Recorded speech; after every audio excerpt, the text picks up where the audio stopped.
దేవుని నామానికి స్తోత్రం కలుగును గాక. మీ అందరికీ నా హృదయపూర్వకమైన వందనాలు. చూడండి ప్రియమైన దేవుని బిడ్డలారా, ఈ లోకం స్నేహం మంచిది కాదు అని దేవుని వాక్యం సెలవిస్తూ ఉంది. ఈ లోక స్నేహము అనగా ఏంటి అనేది మన వాక్యాన్ని పరిశీలించి చూసుకున్నట్లయితే బైబిల్ గ్రంథంలో ఆదికాండము 34వ అధ్యాయము మొదటి నుంచి మనం చూసుకున్నట్లయితే ఆ అధ్యాయం అంతట్లో కూడా ఒక కుటుంబం గురించి దేవుడు వ్రాయించి ఉన్నాడు. ఆ కుటుంబంలో ఒక స్త్రీ ద్వారా, ఒక కుమార్తె ద్వారా ఏం కలిగింది ఆ కుటుంబానికి అనేది మనం ఒక్కసారి వాక్య ధ్యానం చేసుకుందాం. ప్రియమైన దేవుని బిడ్డలారా, వాక్యాన్ని చదువుకుందాం. పరిశుద్ధ గ్రంథంలో నుంచి ఆదికాండము 34 మొదటి నుంచి. లేయా యాకోబునకు కనిన కుమారి అయిన దీనా ఆ దేశపు కుమార్తెలు చూడవెళ్ళెను. హల్లెలూయా. ప్రియమైన దేవుని బిడ్డలారా, మనందరికీ తెలుసు దీనా యాకోబు కుమార్తె. మరి ఈ యాకోబు కుమార్తె ఎక్కడికి వెళ్ళింది? ఏం చూడడానికి వెళ్ళింది? ప్రియమైన దేవుని బిడ్డలారా, ఆ దేశపు ఒక ఆడపిల్లల్ని చూడడానికి. ఇక్కడ ఏమని రాయబడి ఉంది? దీన ఆ దేశపు కుమార్తెలను చూడవెళ్ళెను. లోక స్నేహం కొరకు వెళ్ళింది. అంటే మనం ఇక్కడ చూసినట్లయితే యాకోబు కానాను దేశమునకు సురక్షితంగా చేరి షెకెము అనే ప్రాంతంలో తన గుడారము వేసుకుని అక్కడ కాపురం ఉన్నాడు. అంటే షెకెము అనే ఊరు దూరంగా అక్కడ ఆ ఊరు కనపడుతుండగా కొంచెం దూరంలో ఆయన గుడారం వేసుకుని తన కుటుంబంతో నివసిస్తూ ఉన్నాడు. ప్రియమైన దేవుని బిడ్డలారా, నివసిస్తున్నప్పుడు కుటుంబంలో తన కూతురు అయినటువంటి దీనా ఆ దేశపు కుమార్తెల్ని చూడడానికి వెళ్ళింది. అంటే అక్కడున్న కుమార్తెలు, అక్కడున్న ఆడపిల్లలు ఎటువంటి వారు, ఎలాంటి వారు, ఆ దేశపు మగవారు ఎటువంటి వారు అనేది ఆలోచించకుండా తను ఏమనుకుంది అంటే, చూడండి, చూడ్డానికి వెళ్ళిందండి. చూడ్డానికి వెళ్ళినంత మాత్రాన తప్ప అనొచ్చు, కానీ చూసేటప్పుడు ఆవిడ వెళ్ళేటప్పుడు ఎవరిని తోడు పెట్టుకుని వెళ్ళలేదండి. ఒక్కరితే వెళ్ళినప్పుడు అక్కడ చూడండి, ఆ దేశపు రాజు కుమారుడు షెకెము, అతని పేరు కూడా రాజు కుమారుడి పేరు కూడా షెకెము, అలాగే ఆ ఊరి పేరు కూడా షెకెము. అతను ఈమెని చూసి, చూడండి, ఈమెని పాడు చేసి తర్వాత ఈమెని హేళన చేసేటప్పుడు అది ఎంత ఘోరమైన పనో మనందరికీ తెలుసు. ప్రియమైన దేవుని బిడ్డలారా, ఒక కుటుంబంలో ఎంతో గారాభంగా పెంచుకున్న తన కుమార్తె ఆ దేశపు కుమారుడి చేతుల్లో బందీ అయిపోయింది. ప్రియమైన దేవుని బిడ్డలారా, చూడండి, ఈ రోజున కుటుంబాల్లో స్త్రీలు, పిల్లలు ఎలాగుంటున్నారు ఒకసారి గమనించాలి. ప్రియమైన దేవుని బిడ్డలారా, ఎందుకు ఈ మాటలు చెప్తున్నానంటే, ఈ ఉదయకాల సమయం ముందు తల్లిదండ్రులు పిల్లల్ని ఏ విధంగా పెంచుతున్నారు, తల్లిదండ్రుల పట్ల బిడ్డలకి ఏ విధమైన భయం ఉంది, భక్తి ఉంది అంటే, చూడండి, దేవుని మీద భక్తి, తల్లిదండ్రులు అంటే భయము లేకుండా జీవిస్తూ ఉన్నారు. తల్లిదండ్రులు ఏదైనా పిల్లలకి మాటలు ఏదైనా చెప్తుంటే, పనులు చెప్తుంటే వినట్లేదు. నా ఇష్టానుసారంగా నేను బ్రతుకుతా అంటున్నారు. కానీ చూడండి ప్రియమైన దేవుని బిడ్డలారా, ఈ విధంగా జీవిస్తున్నప్పుడు ఇక్కడ ఏమనైంది? దీనా అవమానించబడింది. దీనా ఆ దేశపు కుమార్తెలను చూచుటకు వెళ్ళినప్పుడు షెకెము అనే వ్యక్తి ఏం చేశాడు? ఆమెను పట్టుకుని ఆమెను అవమానించాడు. ఆమెతో తన శీలమును కాపాడుకోలేకపోయిందండి. ప్రియమైన దేవుని బిడ్డలారా, ఆమె శీలాన్ని కాపాడుకోలేకపోయింది. ఏ స్థితిలో వెళ్ళింది ఆవిడ? ఏ స్థితిలో వచ్చింది? ఇక్కడ చూడండి, లోకము ఎలా ఉంటుందో చూడాలని అనుకోవడం వల్ల తన జీవితమే పాడైపోయిందండి. ఆ ఊరు ఏముంటుంది, ఎలాగుంటుందని చూడడానికి వెళ్తేనే తన జీవితం నాశనం అయిపోయింది. ప్రియమైన దేవుని బిడ్డలారా, చూడండి, రెండవదిగా చూసుకున్నట్లయితే తన సహోదరులు హంతకులుగా మార్చబడ్డారండి. యాకోబు కుమారులు హంతకులుగా మార్చబడ్డారు. మనకు తెలుసు, ఆ వాక్యం వివరంలోకి వెళ్తే చాలా చాలా బాధాకరమైన విషయాలు. ఎందుకంటే తన సహోదరుని అవమానించినందుకు ప్రతిగా యాకోబు కుమారులు ఇద్దరు షిమ్యోను మరియు లేవి అనువారు కత్తులు చేత పట్టుకుని వెళ్ళి ఆ ఊరిలో ఉన్న ప్రతి పురుషుని చంపారు. హల్లెలూయా. తన చెల్లెల్ని పాడు చేసినందుకు చూడండి వాళ్ళు ఎంతగా పన్నాగం పన్ని వారి ఊరి అందరినీ కూడా నరికి చంపేశారండి. చంపేశారు. చూడండి దీని అన్నిటికి కారణం ఏంటి? తన అన్నలకి కోపం రావడానికి ఎవరు కారణం? దేనా చెప్ప చేయకుండా ఆ ఊరిని చూడడానికి వెళ్ళిందండి. ఈ రోజున మన ఇంట్లో ఉంటున్న ఆడపిల్లలు కానీ మగపిల్లలు కానీ ఎలా జీవిస్తున్నారు, ఎలాగుంటున్నారు, ఏం తింటున్నారు, ఎక్కడ ఉంటున్నారు, ఎక్కడ తిరుగుతున్నారు అని గమనించవలసిన విషయం తల్లిదండ్రులుగా చాలా బాధ్యత తీసుకోవాలి. ప్రియమైన దేవుని బిడ్డలారా, బాధ్యత లేని కుటుంబం బజారు పాలైపోతుందండి. బాధ్యత లేని కుటుంబం బజారు పాలైపోతుంది. బాధ్యత లేని మరి పిల్లలు, బాధ్యత లేని తల్లిదండ్రులు ఈ విధంగా ఉంటే ఏం మంచిదండి? ప్రియమైన దేవుని బిడ్డలారా, దేవుని బిడ్డలు మరి ఈ రకంగా ఉండడానికి మంచిది కాదు. ఈ లోకంతో స్నేహం మంచిదే కాదు. ఈ లోక స్నేహం చాలా భయంకరమైనది. నువ్వు ఎవరితో స్నేహం చేస్తున్నావు ఈ రోజున? నువ్వు ఎవరితో మాట్లాడుతున్నావు ఈ రోజున? వాడు మంచివారా చెడ్డవారా? చూడండి ప్రియమైన దేవుని బిడ్డలారా, ఈ పాపమో ఇష్టమని లోకంలో జీవిస్తున్నప్పుడు దేవుని యందు భయభక్తులు కలిగి మనం జీవించాలి. మనం ఏం చేస్తున్నామో, ఏం తింటున్నామో, ఏం చూస్తున్నామో అనేది ఒక్కసారి తల్లిదండ్రులు బిడ్డల్ని గమనించాలి. గమనించకపోతే చూడండి యాకోబు భార్య కానీ ఆ బిడ్డని గమనించలేదు కాబట్టి ఒక్కరితో ఇంట్లో చెప్పకుండా మరి ఆ దేశాన్ని చూడడానికి, అక్కడున్న స్త్రీల్ని చూడడానికని బయలుదేరి వెళ్ళింది.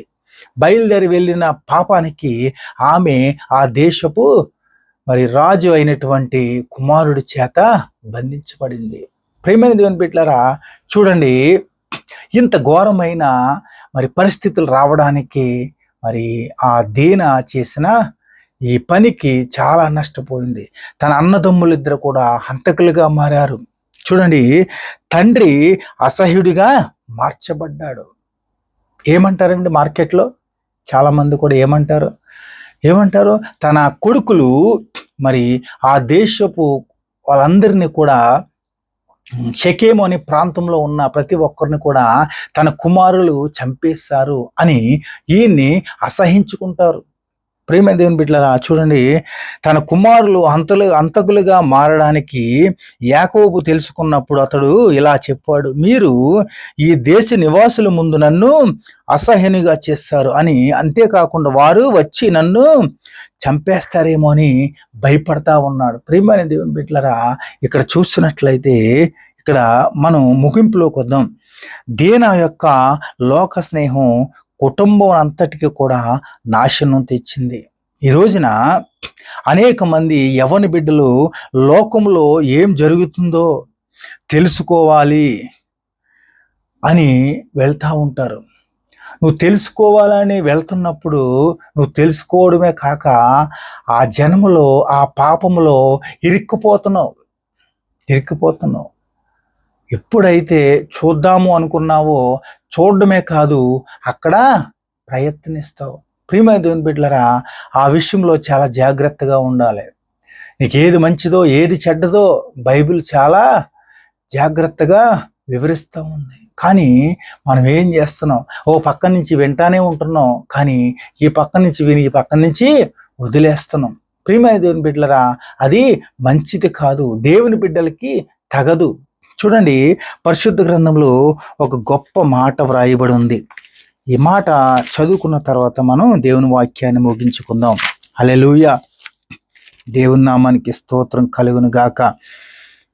యాకోబు రాసిన పత్రిక 4వ అధ్యాయము 4వ వచనంలో ఈ విధంగా వ్రాయబడి ఉంది, వ్యభిచారులారా, ఈ లోక స్నేహము దేవునితో వైరమని మీరు ఎరుగరా? కాబట్టి ఎవడు ఈ లోకముతో స్నేహము చేయగోరునో వాడు దేవునికి శత్రువగును. ఈ లోకంతో స్నేహం చేస్తే ఎవరితో నీకు వైరం పెట్టుకున్నట్టు? దేవాతి దేవునితో వైరం పెట్టుకున్నట్టు. అందుకనే దేవుడు చెప్తున్నాడు, ఈ లోకంతో స్నేహం చేయొద్దు, ఈ లోకంతో స్నేహం చేయొద్దు. ఈ లోకంతో స్నేహం చేస్తావంటే నువ్వు దయ్యంతో సహవాసం చేస్తున్నట్టే, దయ్యంతో స్నేహం చేస్తున్నట్టే. నువ్వు దయ్యంతో స్నేహం చేస్తుంటే పాపం అనేది నిన్ను పూడ్చిపెట్టేస్తుంది. పాపం అనేది లోపలికి తీసుకుని వెళ్ళిపోతూ ఉంటుంది. ప్రియమైన దేవుని బిడ్డలారా, అందుకునే దేవుడు ఏం చెప్తున్నాడంటే, ఈ లోకాన్ని ప్రేమించేవారు నాకు శత్రువులుగా ఉన్నారు. అదే దేవునికి శత్రువుగా ఉంటే ప్రపంచంలో ఏ ఒక్కరూ విడిపించలేరండి. దేవునితో వైరం పెట్టుకోవద్దు, మనం దేవునితో శత్రుత్వం పెట్టుకోకూడదు. దేవుడు ఏదైతే మాటలు చెబుతున్నాడో, ఎలా ఉండాలో, ఎలా జీవించాలో, ఎలా నడుచుకోవాలో, ఎలా ప్రవర్తించాలో దేవుడు మాట్లాడుతున్నప్పుడు దాని ప్రకారంగా మనం జీవించినట్లయితే మన జీవితాలు ధన్యకరంగా ఉంటాయి. ప్రియమైన దేవుని బిడ్డలారా, ఈ రోజున కుటుంబంలో తల్లిదండ్రులు పిల్లల్ని ఎంతవరకు పట్టించుకుంటున్నారు? అంతేనా? ఎవరిష్టానుసారంగా వాళ్ళు తిరుగుతున్నామా? ఒక్కసారి మనల్ని మనం గుర్తు చేసుకోవాలి. మన జీవితం ఏ రకంగా ఉంది? మాదిరికరంగా ఉందా, లేకపోతే విచ్చలవిడిగా తిరుగుతున్నామా? ప్రియమైన దేవుని బిడ్డలారా, ఒక్కసారి మనం ఆలోచించినట్లయితే మన కుటుంబంలో ఏదైతే దోషం ప్రవేశిస్తుందో దాన్ని నిర్మూలించడానికి మనం ప్రయత్నించాలి. ప్రియమైన దేవుని బిడ్డలారా, ఈ ఉదయకాల సమయం ముందు దేవుడు నీతోనే మాట్లాడుతూ ఉన్నాడు. ఒకసారి జ్ఞాపకం చేసుకోండి. చూడండి, దీనా పరిస్థితి ఏమైంది? యాకోబు కొడుకులు ఇద్దరు కూడా హంతకులుగా మారడానికి ఒక అమ్మాయి ద్వారా ఇంత గొప్ప శిక్ష వస్తుందని కల్లో ఇల్లో కూడా ఊహించలేదు. వీళ్ళ పంతమంతా ఏంటి అంటే, చూడండి, తన చెల్లెల్ని పాడు చేసడం వల్ల వీరందరూ వెళ్ళి ఆ ఊరు వారందరినీ కూడా చంపి వీళ్ళందరూ కూడా అక్కడి నుంచి అమ్మాయిని తీసుకుని వెళ్ళిపోయారు. ఎంత ఘోరం అండి! ఒక్క పాపానికి కొన్ని వందల ప్రాణాలు పోయినాయి అక్కడ. ప్రియమైన దేవుని బిడ్డలారా, ఇటువంటి సంఘటన జరగకముందే మనం జాగ్రత్త పడాలి. కుటుంబంలో ఒక చెడ్డ పని ఏదైనా జరిగింది, ఏదైనా మోసకరమైన పని జరిగింది అని ఆలోచిస్తే, ఏదైనా ఒక కుటుంబంలో ఒక ప్రమాదకరమైన పని జరిగిందంటే దాని వెనక ఏముంది అనేది మనం వివరించి ఆలోచించినట్లయితే మనకు అర్థమవుతూ ఉంది. ప్రియమైన దేవుని బిడ్డలారా, ఎందుకు దేవుడు ఉదయకాల సమయం మనతో మాట్లాడుతున్నాడంటే, ఇంట్లో భార్యాభర్తలుగా ఉన్నప్పుడు పిల్లల్ని ఖచ్చితంగా పట్టించుకోవాలి, వారి పట్ల జాగ్రత్తగా ఉండాలి. అటువంటి జాగ్రత్త లేని కుటుంబాలు ఈ రకంగా నాశనం అయిపోతాయి. అందుకని ఇంకొకటి, స్నేహం అనేది మనం ఎవరితో చేస్తున్నాం, స్నేహం ఎవరి పట్ల ఉంటుంది? దేవుని యందు భయభక్తులు కలిగిన వారికి లోక స్నేహం అవసరం లేదండి. ఈ లోక స్నేహం మంచిది కాదు. పదే పదే చెప్తుంది బైబిల్.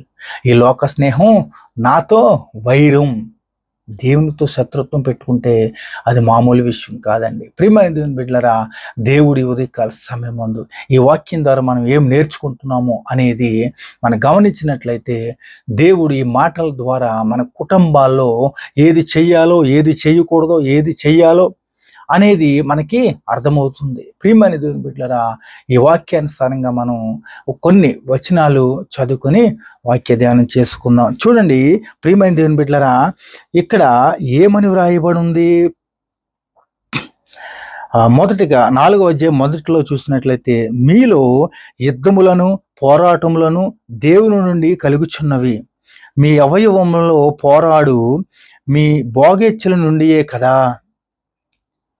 మీరు ఆశించుచున్నారు కానీ మీకు దొరుకటలేదు, నరహత్య చేయుదురు, మత్సర పడుదురు కానీ సంపాదించుకొనలేరు, పోట్లాడుదురు, యుద్ధము చేయుదురు కానీ దేవుని అడుగునందున మీకేమియు దొరకదు.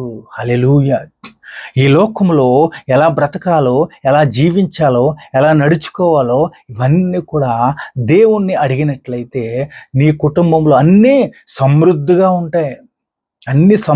ఉంటాయి.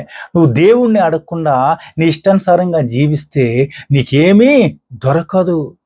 నువ్వు ఆశించినది నువ్వు దొరకదు. ప్రియమైన దేవుని బిడ్డలారా, ఎంతసేపు చూడండి, ముందు అందుకనే మీలో యుద్ధములను పోరాటములను దేవుని నుండి కలుగుచున్నవి, మీ అవయవములో పోరాడు మీ భోగేచ్ఛల నుండియే కదా. ఈ రోజున నీ శరీరం ఏం కోరుకుంటుంది, నీ మనసు ఏం కావాలనుకుంటుంది, నీ మైండ్ ఏం ఆలోచిస్తుంది, ఇవన్నీ కూడా మనం ఆలోచించినట్లయితే మనకి చాలా బాగా వాక్యం అర్థమవుతుంది. దేవుడు సరైన బాటలో నిన్ను నడిపిస్తాడు. ఈ రకంగా మనం మంచిగా జీవించాలి, మంచిగా బ్రతకాలి, మంచి తెలివితేటలతో మంచి జ్ఞానంతో మనం జీవించాలి అని మనకి ఆశ ఉంది. కానీ ఇవన్నీ ఎక్కడ దొరికితే? దేవుని జ్ఞానం కావాలంటే బైబిల్ చదవాలి. బైబిల్ చదివి వాక్యానుసారంగా జీవించినట్లయితే మనకి ప్రతి ఒక్కటి కూడా చాలా మంచిగా జరుగుతుందని దేవుడు చెబుతా ఉన్నాడు. దేవుడు ఈ వాక్యాన్ని దీవించి ఆశీర్వదించునుగాక. ఆమేన్.